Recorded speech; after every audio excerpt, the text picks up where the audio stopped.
Hello, I'm Jenny Fern and welcome to my library. I'm a chaotic neutral mechanical engineer who's really into permaculture and wants to talk about books.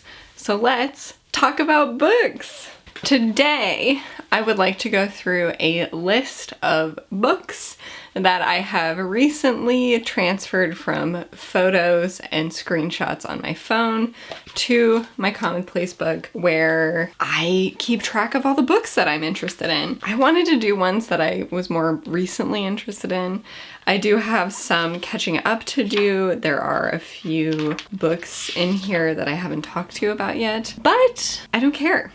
I want to talk about the stuff that I'm excited about now. This is going back the last maybe few months, and a lot of it is from different YouTube channels, so I will mention all of those people as they come up. I think I have 2 other videos in this series where I go through a list of books. The situation is, I don't really know what these books are about. I don't want to do too much research into what they're about because I don't want to reveal too much to myself. So I used ChatGPT to generate a plot summary that I can read out to all of you so that we kind of have an idea of what the book is. That is not foolproof. Sometimes the summaries are wrong. That's just a risk that I'm willing to take because, again, I don't want to overexpose myself to what these books are about because it'll kind of take away like my joy for them. If I hear too much about a book, I do get a little bit hesitant to read it at that point. And if that's something that you don't want to hear, totally feel free to leave. I understand. I think we're just gonna go into it. The first book that I have is It Lasts Forever and Then It's Over by Anne DeMarkin. This I had heard from Super Blomper. Love Super Blomper. She did a ton of videos of weird and disturbing literature. Just an absolute ton of recommendations from those series of videos. It Lasts Forever and Then It's Over by Anne DeMarkin is a surreal, poetic novella about a woman navigating a post-death liminal space exploring themes of grief, memory, and identity. I understand why I wrote it down. I get it now. The next book is also from that Super Blomper video. It's called Nothing Can Hurt You by Nicola May Goldberg. This says, a chorus of voices examines the aftermath of a college student's murder, delving into the complexities of trauma and complicity. I don't know if it's anything like this, but I read Lemon. If I had known what that book was about, I probably would have hesitated to read it, but I didn't. And Lemon is a novella about a young woman, a student's murder, and I actually really loved it. And it was also told from like multiple perspectives, so maybe this is something that I do enjoy. And the next book I found from a recommendation by Sunbeam's Jess. This is Forest of Noise by Mossab Abu Toha. This says, a searing poetry collection capturing life in Gaza, blending personal and political narratives with stark imagery and profound emotion. That does sound very good. The next book was also from that same video with Sunbeam's Jess, and that's The Employees by Olga Raven. Set aboard a spaceship, this novel presents fragmented testimonies from human and humanoid crew members, exploring themes of identity, labor, and existence. This book seems so incredibly up my alley. I feel a strong calling to read that. Now this book, Chess by Stefan Zweig. I first heard of Stefan Zweig from a commenter on my public domain 2025 video. Somebody was asking about any Stefan Zweig books that are in the public domain, and he does have several books that are in the public domain. Then I've been hearing so much about Chess or Chess Story recently. It's come up on the Books Unbound podcast, and yes, Emmy Reads was where I first heard about it. I got into chess. I've cooled down on it, thank goodness, because it was all I was thinking about for a while, and I'm not good at it. I do think a story about chess would be interesting. I made this little bouquet this morning. It's got fennel, so my room is kind of smelling like fennel and roses. The next book was also mentioned by Emmy from Emmy Reads. That is The Membranes by Chi Ta Wei. This says, in a futuristic underwater world, a dermal esthetician uncovers truths about her identity, challenging perceptions of reality and memory. I love an underwater setting. I love the oceans, and especially like deep ocean. I'm not really a big like swim in the ocean person. I kind of almost died once when I was a kid, swimming in the ocean in Southern California. I was like body surfing. I ended up hitting my dad like with my head. We collided in like a really painful way. It was scary. But all of that to say, I do love watching videos of the ocean, reading about nonfiction about the ocean, having stories set in the ocean.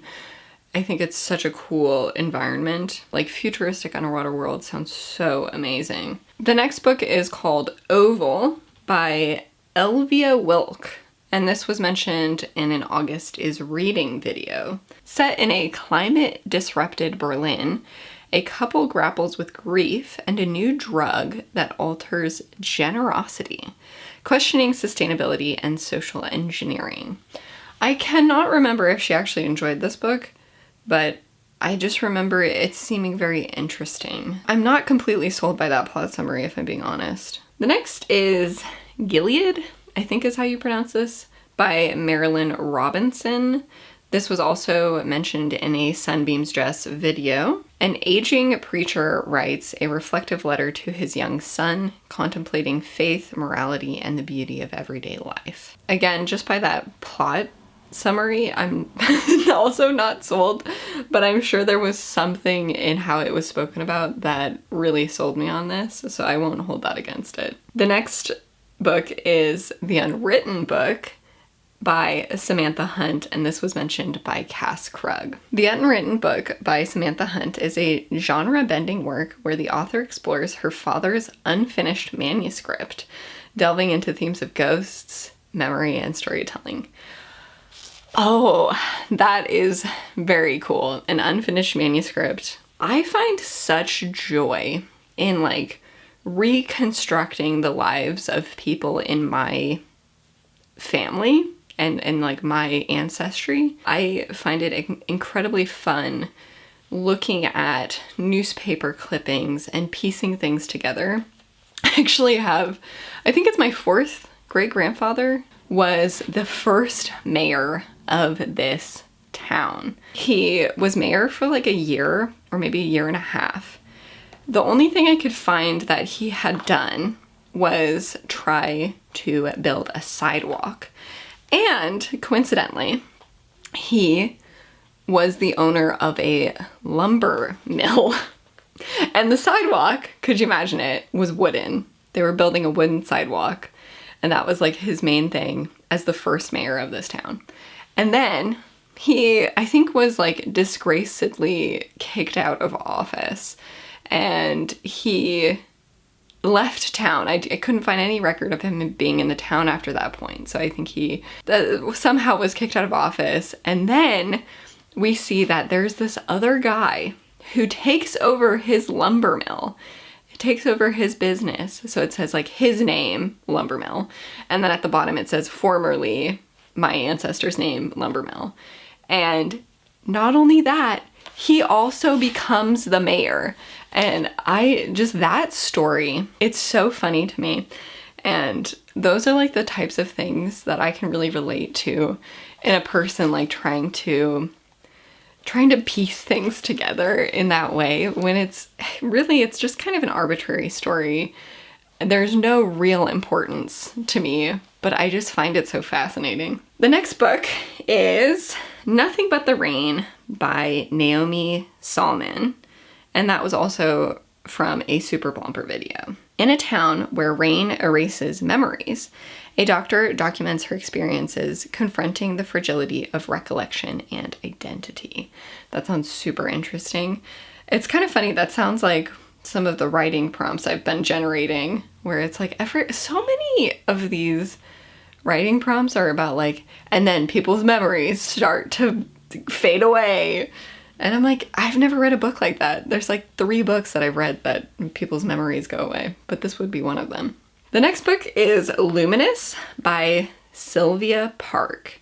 This was found from a Literately Elise video, which was a recommendation from one of you for somebody who makes good science fiction book content. I'm still looking desperately for really good science fiction book content. Literally, Elise was a great recommendation, and I really appreciate whoever left that, but I'm still looking to have more options available to me. But Luminous is set in a unified Korea, and 3 estranged siblings, 2 human and 1 robot, reunite amid a murder investigation exploring themes of family and post-human relationships.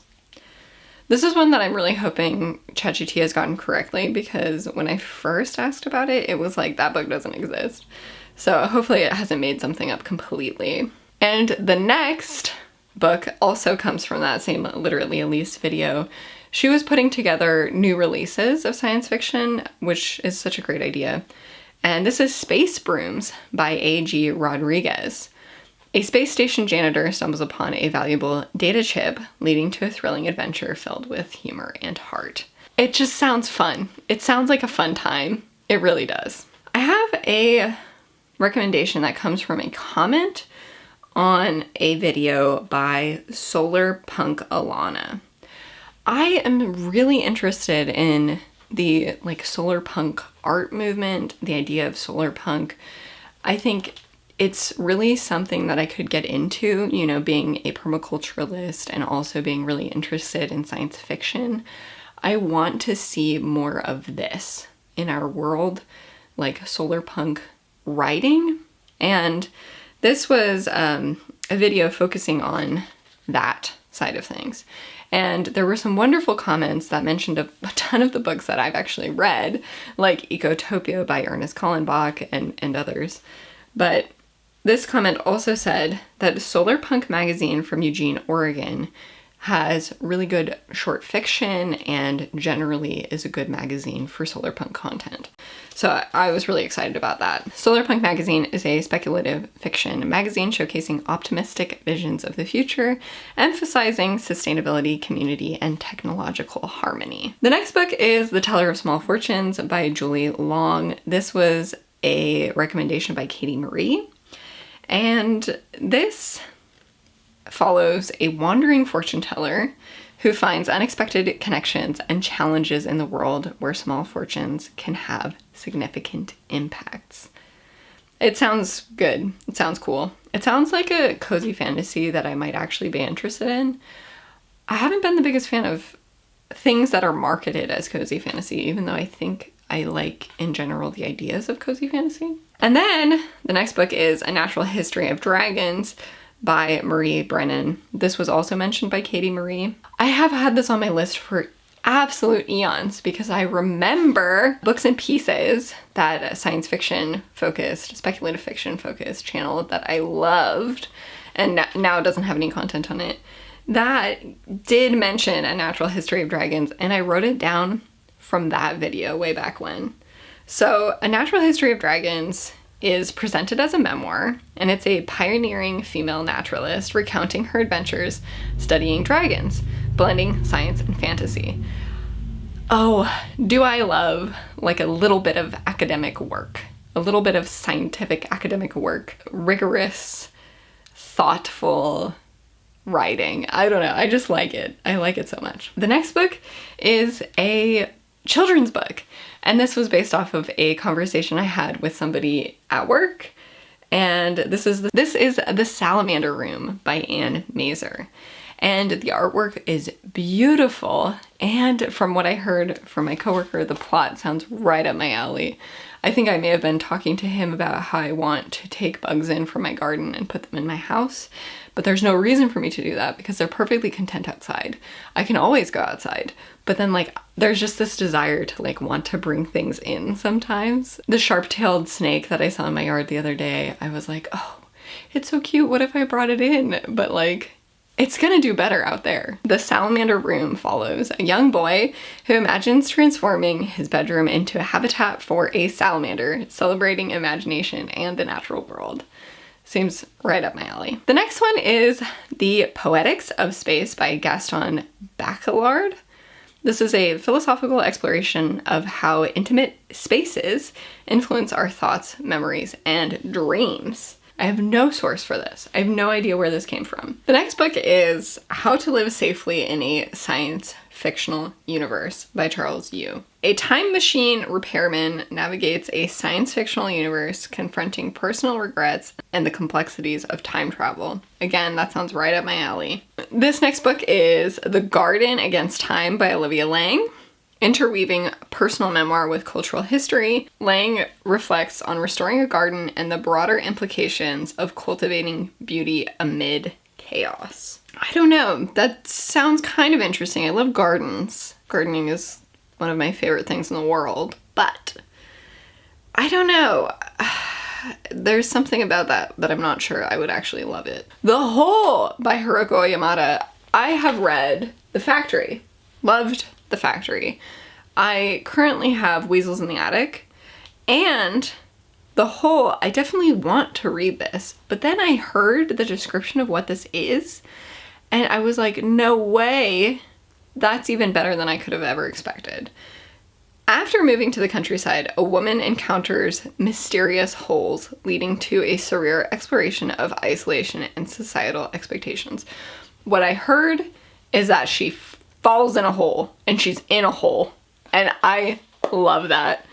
This was mentioned by Cass Krug. That was in her video where she recommends books based on specific requests. And then the request that I had, which she had trouble with, and I understand it, it's a weird request. I wanted something that was softly nihilistic. I feel like I, myself, am like softly nihilistic. I know like saying you're nihilistic is like, nobody ever thinks of it as a good thing, right? But I just feel like it's kind of true about me. But anyway, The Coming Bad Days by Sarah Bernstein is her recommendation. And this is about a woman who retreats into academia during a time of societal collapse, examining themes of vulnerability, control, and the desire for catastrophe. And again, this, like, academia, I think I'm, like, actually way more interested in academia recently than I have been in the past. I had a pretty tough time during college, so I like very specifically chose something extremely challenging for me. Did that for 6 years because I also did my master's immediately after. So I didn't really have like a great time during college, but I've been thinking about like college and like studying in libraries and being studious and like studying the things that I wanted to study. I've just been thinking about that more. I'm not just gonna like drop everything and go to college. It's extremely expensive. But I have been thinking of maybe doing a little bit more self-study and setting myself up in like a studious environment and learning some more linguistics, learning some more entomology. And yes, I do mean entomology and not etymology. That's all I have for today. I hope you enjoyed this. If you did, please consider sharing this with a friend. Consider liking and subscribing. And let me know in the comments, what books are you most drawn to from this list? What is a book that you've recently put on your list? And do you think I would like anything you've read recently? Thank you so much, and I'll talk to you again soon.